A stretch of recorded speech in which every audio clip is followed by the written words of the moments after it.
Here at the News at Noon show, we assemble the best and most interesting news we can find from the area, and Jerry Tope brings you the local weather and related news. Give us a call with news tips or topics you'd like to see covered. The number is 677-4119. We appreciate that you're watching DCTV. Today's show is live on Tuesday at noon and rebroadcast at 2:30 and 8 p.m. and again re-aired on Friday at noon, 2:30 and 8. It's National Authors Day, Calzone Day, and Teeth Brushing Day. So perhaps write a book about eating Italian and then needing to clean out your garlic breath. In any event, it's November 1st, 2016. Here's the news. On Monday, October 31st, DCDC, Dolores County Development Corporation, in conjunction with the Board of County Commissioners, held an open meeting for the public to clarify and introduce information regarding a hemp processing plant and hempcrete-style cement plant being planned to locate in the Weber Business Park in Dove Creek. The Weber Business Park is owned by DCDC, who holds the land development agreement with Dolores County. A company based in Florida, Bayfront Capital LLC, is in negotiations to purchase the former sunflower processing plant currently owned by David Kressler and the adjacent Martinez cement plant. Les Vanderberg from Durango was at the meeting representing his client, Bayfront. The Colorado Department of Agricultural Representative Dwayne Sinning attended the meeting by phone. Gus Westerman, chairman of DCDC's board and also Colorado State University Extension Services Director for Dolores County, began with opening remarks. Les provided all of the information he had available with regard to the potential projects, but did not have many specific details or a business plan available from his clients. He noted that the hemp processing plant might employ about 12 individuals and the hempcrete facility 5 to 6 people. They anticipate closing on the property purchase in November and possibly having a running facility operating 4 months after that. Dennis Goldbrick, the county lawyer, took the lead to describe and explain to the board and the public audience the legal issues involved in industrial hemp processing and then separately agricultural growing an industrial hemp crop. The bottom line with regard to the facility is that processing industrial hemp is legal on the local, state, and federal levels, both Dennis and Dwayne confirmed. It was noted that the U.S. currently imports hemp into the country from China and Canada, and any and all processing done in the U.S. has been and continues to be a legal venture. Attorney Goldbrecht also explained that the Land Use Code agreement with DCDC remains the same in this case, and so there are no adjustments or changes needed. He stressed that DCDC is solely responsible through their newly updated property management plan to maintain and operate its tenants in compliance with all general applicable rules and laws. The county commissioners are able to address any health issues that may develop from any business operation in the county, as well as any nuisance issues that may arise. DCDC plans to keep all interested parties updated as to the progress of the potentially new business. Both the Myers and the Thompsons, neighbors to the park, were in attendance in the audience to assert their firsthand accounts of the troubles they faced when the sunflower plant was in operation. The new DCDC property plan was created to address the issues that failed in the previous circumstances. In addition to concerns of smells, hours of operation, and dust, the level of truck traffic and road conditions was also flagged to be a potential concern. As the relationships move forward and the actual business plans are available, mitigations will be addressed according to both Les and Gus. All involved expressed a strong desire to be both good neighbors and a growing asset for the economy in Dove Creek. Tomorrow, I will continue with coverage of the meeting as to the information provided with regard to growing industrial hemp in Dolores County and the prospects of tangential scale of economy for the region. According to the Durango Herald, a man wanted in connection with a slaying in Utah led authorities on 2 wrong-way chases, briefly kidnapped a woman after breaking into her home to change his clothes and steal her car, and apparently stole a bicycle after crashing another stolen car, according to police.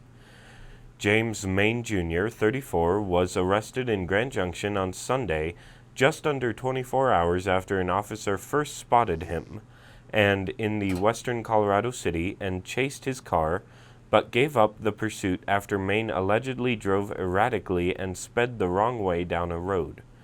He was being held Monday on a homicide warrant from Duchesne County, Utah, where he is suspected of being involved with the death of a 56-year-old man and the kidnapping of 2 other men at gunpoint on Friday. It's not clear if Main has a lawyer yet. A woman who identified herself as his sister, Monica Main Vrieken, said in Facebook messages to the Associated Press that her brother suffers from mental illness. She said she and other relatives had reached out to police and hospitals to try to get help for him in the days before the slaying. Authorities in Grand Junction and surrounding Mesa County, which borders Utah, had gotten word that Maine could be in the area before the first chase. Police spokeswoman Heidi Davidson said they didn't know why he was there. After the initial chase, Maine was able to elude police as he allegedly tried to carjack several vehicles. But police had numerous reports of sightings after sharing Maine's description on social media. He was apparently able to steal a car that he ended up crashing and then running away from before being spotted riding a bicycle on Sunday morning. Then police say he went into a home and demanded car keys from a resident who refused. He left and, according to police, shortly afterward ended up breaking into another home, changed his clothes, took the car from the home, and forced a woman in the home to go with him. She was able to escape from the car at some point and wasn't injured, police said. By that time, law enforcement agencies from around the county had officers stationed at interstate exits. A Colorado State trooper spotted the stolen vehicle. Authorities chased it as it drove erratically, often in the wrong direction, for about 10 minutes until they were able to stop it and arrest Maine, who no longer had the bushy goatee seen in the photo circulated by law enforcement, police said. The next U.S. president, whomever that may turn out to be, will have to act quickly to chart a course so the Colorado River can continue supplying water to millions of city dwellers, farmers, Indian tribes, and recreational users in the U.S. Southwest, according to a university research study made public on Monday.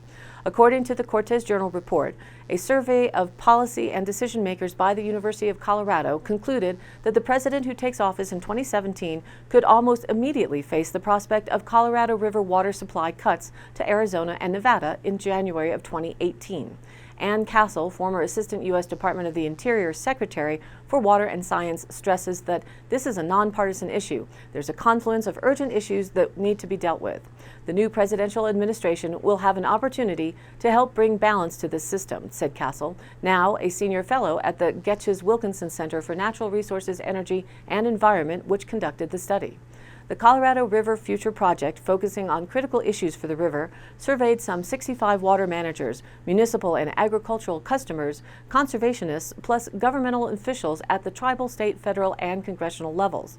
The results acknowledge that more river water than is available is promised to interest in Arizona, California, Colorado, Nevada, New Mexico, Utah, and Wyoming, as well as Mexico. It points to a continuing 16-year drought diminishing the amount of promised water and says the most urgent need is to firm up contingency plans and extend water use agreements. The agreements include a key Share the Shortage Pact signed in 2012 between the U.S. and Mexico. It expires in December of 2017 and lets Mexico, quote, store water at Lake Mead, helping prop up the surface level of the crucial Colorado River Reservoir behind Hoover Dam. The lake, currently at 37% capacity, is the measuring point for Federal Bureau of Reclamation water supply decisions made every August. So far, the level has barely remained above the point that would trigger a shortage declaration and cuts of 11.4% to Arizona's usual water allotment and 4.3% of Nevada's supply. The policy paper points to the complexity of negotiations among hundreds of water rights holders dating to 1922, all overseen but not controlled by the federal government.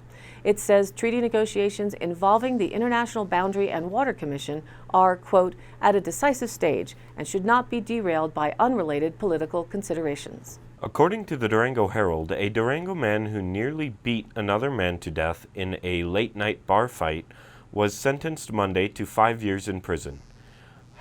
Hakim Antoine Reddy, 38, looked teary-eyed as he hugged family members before being handcuffed and taken to jail. He was free on bail pending Monday's sentencing hearing. Reddy was facing 5 to 16 years in prison after a jury convicted him August 17th of felony assault. The assault occurred about 1:30 a.m. June 13th, 2015 in the 100 block of West College Drive near the Durango Smoke Shop. According to testimony during the 3-day trial, Reddy was celebrating his 37th birthday with his older brother, Batty Reddy, at Oreo's Roadhouse and the Wild Horse Saloon. As the bars were closing, his brother, who is smaller in size, left the Wild Horse Saloon with the hopes of escorting a woman to her car. But the woman was accompanied by two men who physically blocked him from tagging along. Feeling slighted, Batty Reddy walked back to the bar and informed his brother of what happened.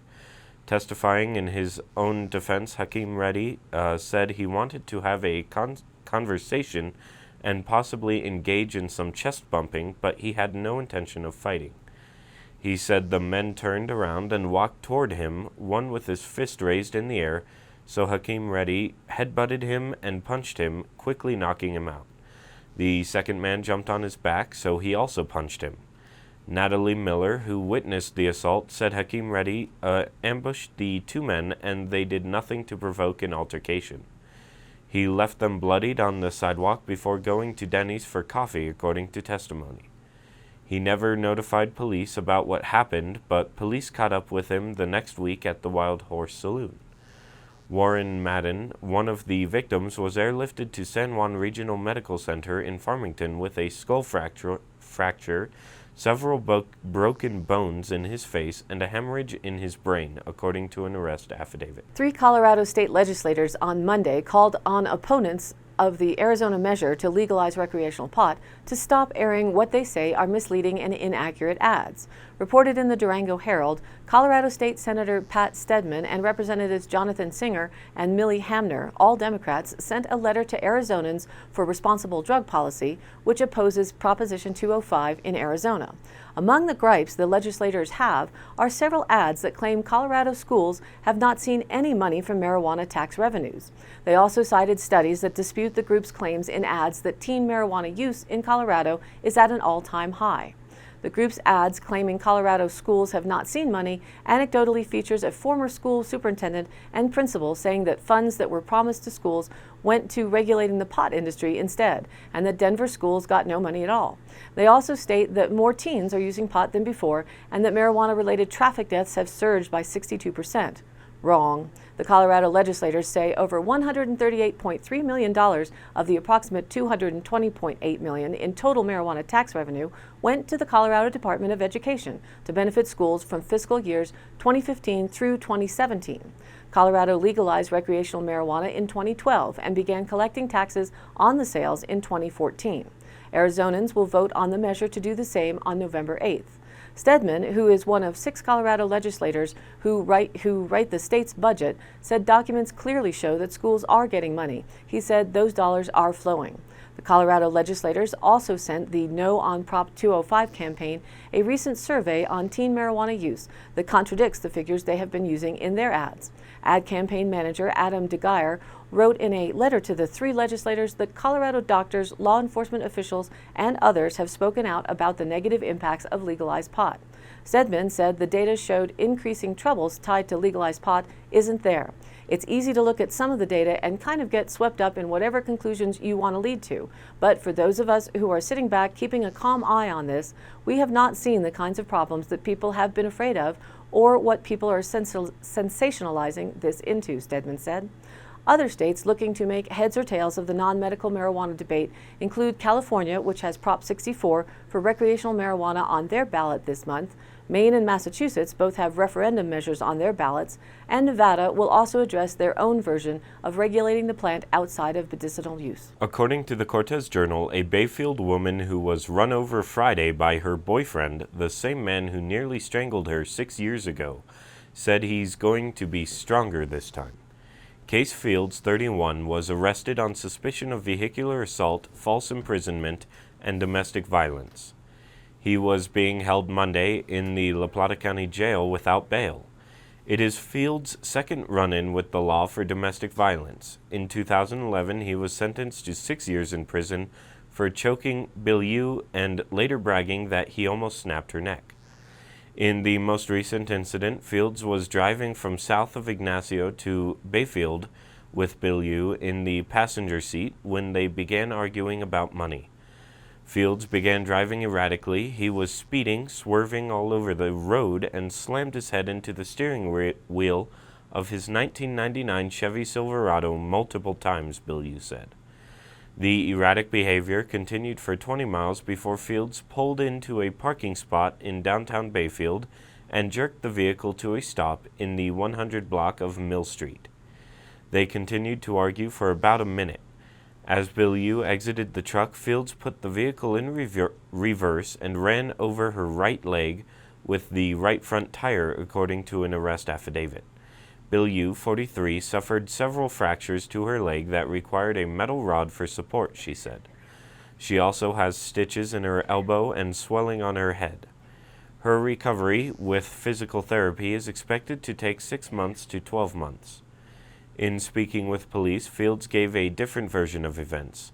He said he was under the impression they were going to return to his house, so he put the truck in reverse, looked over his left shoulder to back up, and didn't realize Bilyeu had opened the door to get out until he felt the bump of the tire roll over the top of her leg, according to the affidavit.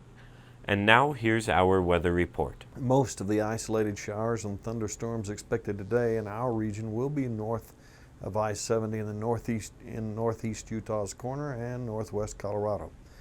The front that has given us the cooler weather will leave most of our region later today and overnight, but is expected to leave a closed low over the central and southwest mountains.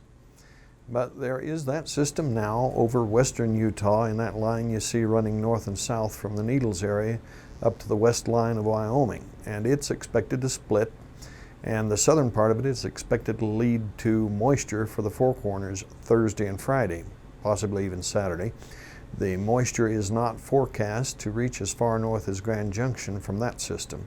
For the longer term, over the middle of this new month, strong closed lows are being forecast to develop over the Alaskan Gulf and to send cold and wet our way. In our national weather report, the Northwest will continue to see rain with snow in the higher elevations today, and this will include Northern California and the Intermountain West. The systems producing that will weaken west of the Divide Wednesday and Thursday, but another wave will be coming into northwest Washington by that same time. For the center of the country, a low moving northeast in southern Canada will pull a cold front through the most of the middle of the U.S. over the next 2 days. And the nice 20 to 30 degrees above normal temps that will be there today will then lower, but will help drive showers and thunderstorms along frontal boundaries.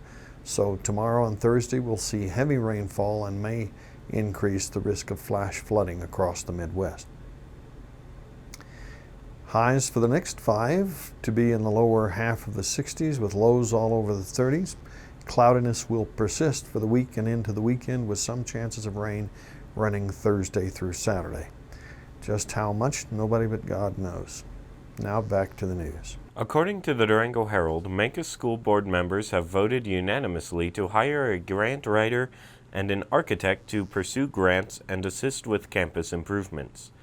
The district will pursue a Colorado Department of Education building, Excellent Schools Today, BEST, and Safe Routes to School grant, as well as a schoolyard initiative and local park and outdoor recreation grant from Great Outdoors Colorado. The district also will likely ask voters to approve a bond measure next year. The Park and Outdoor Recreation Grant would be used to improve the athletic fields on campus. The Schoolyard Initiative Grant would be used to build a new playground, and the Safe Routes to School Grant would be used to create a new bus drop-off area. School staff members will discuss the new playground design and campus master plan at a fundraiser dinner on November 14th at the Mancos School cafeteria. A meal will begin at 5:30 p.m. and tickets for chili and baked potato are $5. A presentation on the playground design will follow the meal at 6 p.m. Grant writer Clara Martinez will help the district pursue BEST and Schoolyard Initiative grants. Board members approved a payment of $2,625 to Martinez for 35 hours of work on the 2 grant applications. Board members also approved a contract with Humphreys Poly Architects not to exceed $25,000 for professional services. The firm will help the district formulate and design a campus master plan that is in line with requirements of the BEST grant program. Last week's average for atmospheric CO2 was 402.07, and the week before last 401.65. 1 year ago it was 398.5, and 10 years ago 379.55. From the World Health Organization, a study reported on by Reuters, we hear that almost 1 in 7 children worldwide live in areas with high levels of outdoor air pollution, mostly in South Asia, and their growing bodies are most vulnerable to damage. UNICEF called on almost 200 governments, which will meet in Morocco from November the 7th through the 18th for talks on global warming, to restrict use of fossil fuels to give twin benefits of improved health and slower climate change. 1 in 7 is about 300 million children. These lived in areas where outdoor pollution was highest, defined by UNICEF as at least 6 times international guidelines, which were set by the World Health Organization. Of that 300 million, 220 million lived in South Asia. The study identified regions using satellite imagery developed by NASA. UNICEF Executive Director Anthony Lake said air pollution was a major contributing factor in the deaths of around 600,000 children under 5 every year, causing illnesses such as pneumonia. Pollutants don't only harm children's developing lungs, they can actually cross the blood-brain barrier and permanently damage their developing brains, and thus their futures. Nicholas Reese, a UNICEF specialist on climate and economic analyst who wrote the report, said air pollution affects poor children the most. Worldwide, the World Health Organization estimates that outdoor air pollution killed 3.7 million people in 2012, including 127,000 children under age 5. Factories, power plants, and vehicles using fossil fuels, dust, and burning of waste were among sources. Indoor air pollution, often caused by coal or wood-burning cooking stoves used in homes in developing nations, killed even more people, 4.3 million, of whom 531,000 were under 5. We were all once developing nations. Are we still? Sometimes you have just got to wonder, don't you?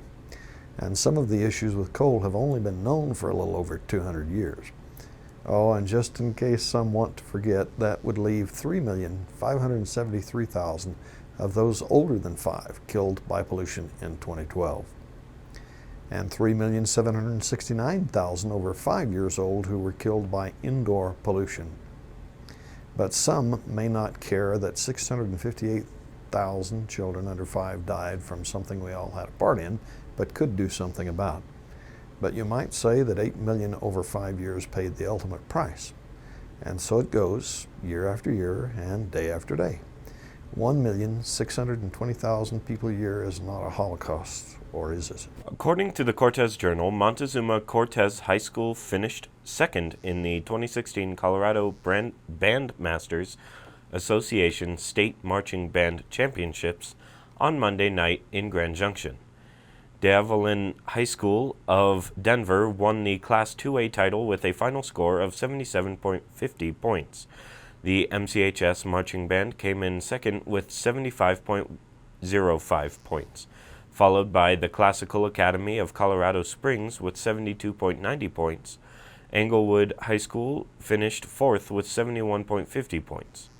Earlier Monday, the Panthers marching band qualified for the final round with a second-place performance at 11:45 a.m. in semifinal competition at Ralph Stocker Stadium in Grand Junction, along with 7 other Class 2A bands. The bands with the top 4 scores from semifinals advanced to the finals on Monday evening. The Panthers marching band moved up 2 places from the 2015 finals when it finished fourth behind champion D'Evelyn Englewood and the Classical Academy. MCHS entered the state competition ranked second after scoring a 64.80 20 at the West Slope Regional Competition last weekend. The competition Monday capped off a busy weekend for the band. They traveled to the Bands of America Regional Competition in St. George, Utah on Saturday, and with a score of 62.85, the band was the top class 1A group. They placed 17 out of 24 bands in all classes, but did not reach the finals, which are reserved for the top 10 overall bands. At the Red Rocks Marching Festival on Friday, also in St. George, the group placed 4th out of 14 bands in the class, according to the MCHS Facebook page. There was only 0.2 dip between MCHS and the third place band, and only 1.5 points separated the top 4 bands. What do you see when you look up at night? According to a story in the Cortez Journal, when the Navajo people, or Dene, look to the stars, they have a different perspective than non-natives, with traditions reaching far back to ancient times. Utah resident Von Dale Chamberlain, a renowned author and expert on Native American astronomy, gave a presentation during a packed conference put on by the Society for Cultural Astronomy in the American Southwest at Crow Canyon Archaeology Center. Non-native night sky viewers listened intently as Chamberlain shared Dene folklore of how constellations were created. Think back to the mythical time when the Dene emerged from the womb of Mother Earth into the Southwest. He described some of the tenets of their mythos. Holy people came into the creation circle, he said, and began to arrange crystals into patterns on a buckskin robe, then place them in the sky. Those represent laws for living, the holy man says. Where should we put them? Feeling impatient and left out, a nearby coyote takes a crystal and puts it in the south, then grabs the buckskin and flings it, scattering the crystals to become the stars. Not all of the stars made it into the sky, according to this legend. Some fell back down and became Soncella Buttes, just east of Canyon de Chelly National Monument in Arizona. In the saddle of the buttes, there used to be a large mass of crystal, Chamberlain says. Star Mountain on Hopi Land has a similar story. There's a saying Dene farmers know well: "Don't let Delehe see you plant," referring to the Pleiades constellation. This, quote, myth has an applicable survival relevance. Farmers wait to plant until after the star is gone from the evening sky to avoid frost. If you plant when the star is in the morning, it is too late and the plants won't mature. His talk continued with more examples. Where non-native stargazers might see the tail of the constellation Scorpius, the Dene see rabbit tracks, a set of 4 stars that may signal when it's time to hunt deer and antelope. Also, more than 100 star ceilings made by the Dene and earlier cultures are present in and around the caves and overhangs of Canyon de Chelly National Monument. A Navajo interpreter told park rangers, just as the stars keep the sky up, the star ceilings keep the rock from falling. Some star impressions were made by shooting burning yucca plants with a bow and arrow, according to another Navajo elder. Traditional star patterns are also depicted on Navajo and Anasazi or Hisatsinom rock art panels. They show up on panels near Farmington, at the sand dune site near Bluff, and at Comb Ridge. Dene rock art likely involves ceremonies now using sand paintings, Chamberlain said. Star patterns on ceremonial gourds are another way astronomy is depicted by the Navajo. In summary, Dene traditionally associate crystals with stars. The patterned stars remind us where the holy people put them to show people how to live, and the coyote reminds us of the scattered stars. Whether the Dene adopted star traditions from the ancestral Pueblans or if it was the other way around is up for debate, he said. Chamberlain said, throughout history, it has been a common practice to put stars on ceilings, such as in churches, temples, museums, and planetariums. Suffice to say, the symbol of the star is ubiquitous all around the world. And now for the Dolores County Sheriff's Roundup for the week of October 24th through the 30th. A report was made of an overdue hunter near Stoner Creek. A deputy responded ahead of search and rescue and met with the hunter, who safely walked out on his own. A deputy is investigating a payment dispute between 2 residents. A deputy responded to a report of issues with hunters on adjacent land. Deputies are investigating a home burglary in Rico. Officers responded for multiple reports of cows loose on the roadway. The owners were all located and the cows safely corralled.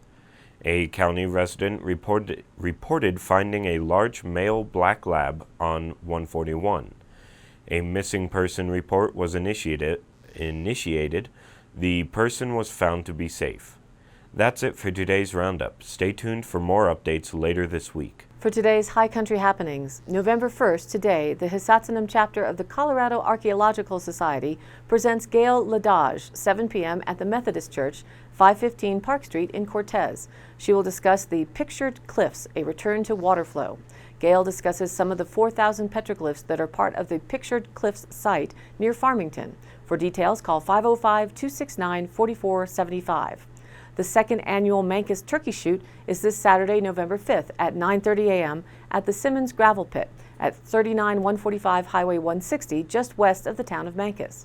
The event is sponsored by the Mancus Valley Historical Society, and proceeds will go towards raising funds for a new historical museum. Only 12-gauge shotguns can be used. Shotgun shells are provided, and the fee is $10 per shot, with 9 shooters competing in each round. All shooters are welcome, but minors must be accompanied by an adult. The top prize for each round of shooters is a free turkey from P&D Grocery.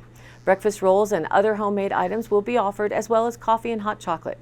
The Historical Society anticipates that the new museum may open within a year. It will be located in the former Mancus Fire District building in Mancus. The Dolores State Bank is the corporate sponsor for the event. Also this Saturday, the 5th, the 5th annual 4-H Day will be held from 11 a.m. to 3 p.m. at the Montezuma County Fairgrounds in Cortez. The event is geared to families and includes projects offered by 4-H, including cake and cookie decorating, rocket launches, archery, live animals, and other demonstrations. The 4-H clubs are taking youth member and adult volunteer enrollment through December for the 2017 program year. For details, visit colorado.4honline.com or call 970-565-3123. All of the happenings are posted up on our DCTV News at Noon Facebook page, along with the embedded YouTube replays of the live show and the DCTV 5-day forecast. Be in touch. Let us know about your event or job listing or notice. Email dcbnnews@gmail.com or call us at the station at 677-4119, and we'll be sure to get it on air. Thanks for tuning in. A reminder that this program is aired live Monday through Wednesday, then rebroadcast at 2:30 and 8 p.m., and again aired Thursday, Friday, and Saturday in the same order at noon, 2:30, and 8 p.m. each day respectively. And again, check us out on Facebook. We'd love for you to like us there and spread the word. For Kendra Cook, Jerry Tope, and everyone at DCTV with the News at Noon program out of Dove Creek, USA, I'm Kelsey Kiesling. Thanks for watching.